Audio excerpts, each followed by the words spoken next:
మన గుంతకల్ న్యూస్ ని లైక్ చేయండి, షేర్ చేయండి, సబ్స్క్రైబ్ చేయండి. మన గుంతకల్ న్యూస్ లో లైక్ చేయండి, సబ్స్క్రైబ్ చేయండి అండ్ షేర్ చేయండి. థాంక్యూ. మన గుంతకల్లు న్యూస్ కి స్వాగతం.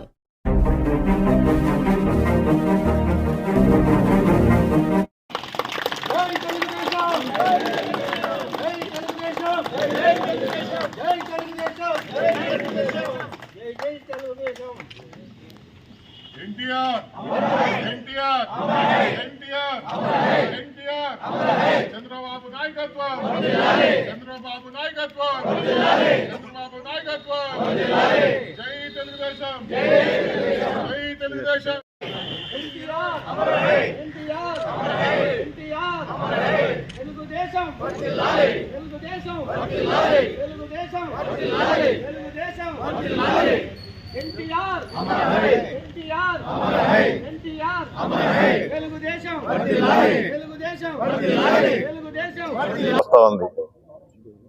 అప్పట్లో కీర్తిశేషులు నందమూరి తారక రామారావు గారు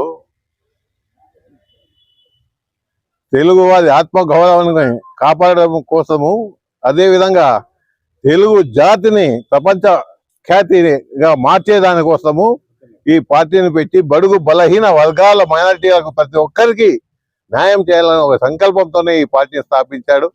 స్థాపించిన 9 నెలలకే ప్రభుత్వాన్ని ఏర్పాటు చేసి ఆయన ఇచ్చిన వాగ్దానాలు ప్రతి ఒక్కటి నెరవేర్చిన మహనీయుడు మన నందమూరి తారక రామారావు గారు.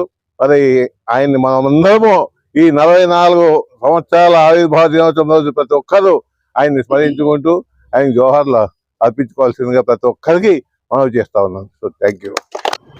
ఈరోజు తెలుగుదేశం పార్టీ 44వ సంవత్సరంలోకి అడుగు పెట్టడం జరిగింది. దాన్ని పురస్కరించుకొని ఎక్స్ఎమ్మెల్యే జితేంద్ర గౌడ్ గారి క్యాంప్ కార్యాలయంలో కార్యకర్తల నడుమ జెండా ఎగరవేసి పండుగ చేసుకోవడం జరుగుతోంది. ముఖ్యంగా ఈరోజు మనము స్మరించుకోవాలంటే మన కీర్తిశేషులు నందమూరి తారక రామారావు గారిని స్మరించుకోవాలి. ఆయన పార్టీ స్థాపించినప్పుడు కూడు గూడు గుడ్డ అనే నినాదంతో రావడం జరిగింది.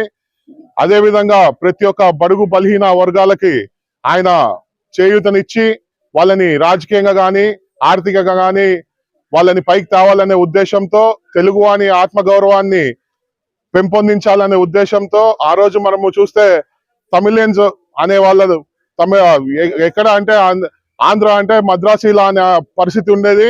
దాన్ని ధీటుగా మన ఎన్టీఆర్ గారు ఆ పొయ్యి తెలుగు వాళ్ళంటే ఒక ఆత్మగౌరవం ఉండాలని చెప్పి పార్టీని స్థాపించి ఆయన ఎంతో మంది బడుగు బలహీన వర్గాలనైతేమి మహిళలనైతేమి ముందుకు తీసుకురావడం జరిగింది. అదే విధంగా దాంతో ఎన్టీఆర్ గారి తర్వాత మన నారా చంద్రబాబు నాయుడు గారు పార్టీని ముందుకు తీసుకుపోతూ అదే అనుసరిస్తూ ముందుకు పోతా ఉన్నారు. ఇప్పుడు మన యువ నాయకుడు లోకేష్ గారు కూడా అదే పందాలో ముందుకు సాగుతున్నారు.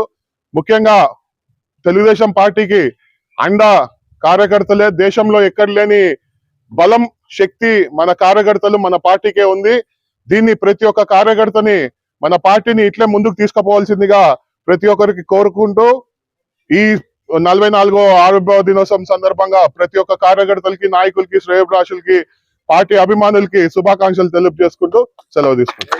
మన ప్రభుత్వం, మన గవర్నమెంట్ రావాలని చెప్పేసి టికెట్ ఎవరికి వచ్చినా చింత లేదని చెప్పేసి ఎవరో ప్రభుత్వం ఒక టికెట్ గుమ్మనూరు జయరామన్నగానికి ఇస్తే అతనికి అందరు కలిసి మా కార్యకర్తల తరఫున, మా తరఫున వచ్చి అత్యధికంగా కష్టపడి గెలిపించినాము. కానీ ఈరోజు మాజీ ఎమ్మెల్యే గారు అంటే పార్టీ గుర్తిస్తుందేమో అని అనుకున్నాం, కానీ ఇంతవరకు ఏం గుర్తించలేదు. కానీ ఈ రోజు కార్యక్రమాలు కానీ ఈ క్యాంప్ ఆఫీస్లో జితేంద్ర గౌడ్ గారు నిర్వహంగా చేస్తున్నాడు. కార్యకర్తలకి ఏదైనా కష్టాలు వచ్చినా కానీ ఈ రోజు వరకు పాటుపడుతూనే ఉన్నాడు. నేటి వరకు ఏ గవర్నమెంట్ చేసుకున్నాల్సింది మేము ఉన్నాము, మా గవర్నమెంట్ ఉంది, మేము చేస్తాం, మేము భయపడతాం. గవర్నమెంట్ లేకున్నప్పుడే కార్యక్రమాలు చేసిన వాడు ఈ గవర్నమెంట్ వచ్చినా కానీ సైలెంట్గా ఉండి తూచే తప్పకుండా కొంతమంది కార్యకర్తల కోసం సహకారాలు అందిస్తూ ముందుకు సాగిపోతున్నాం. కాబట్టి ఇలాంటి నాయకత్వాన్ని మన ప్రభుత్వం మన చంద్రబాబు నాయుడు కానీ లోకేష్ బాబు గారి గుర్తించి ఏదో ఇతనికి ఒక పదవి ఇస్తే రేపు బాగుంటుందని చెప్పేసి, పదవి ఇస్తే బాగుంటుందని చెప్పేసి మేము ఆలోచిస్తున్నాము. రేపు స్థానిక ఎన్నికలు వస్తున్నాయి. ఈ స్థానిక ఎన్నికల్లోన ఈరోజు గత గవర్నమెంట్ గాలి నుంచి గెలిచినాం. స్థానిక ఎన్నికలు ఆషామాషి కాదు. పంచాయతీ ఎన్నికలు ఉన్నాయి, జడ్పీసీ ఎన్నికలు ఉన్నాయి. కానీ ప్రతి ఒక్క కార్యకర్త నిద్ర లేకుండా కష్టపడితే తప్ప గెలిచే అవకాశాలు లేవు.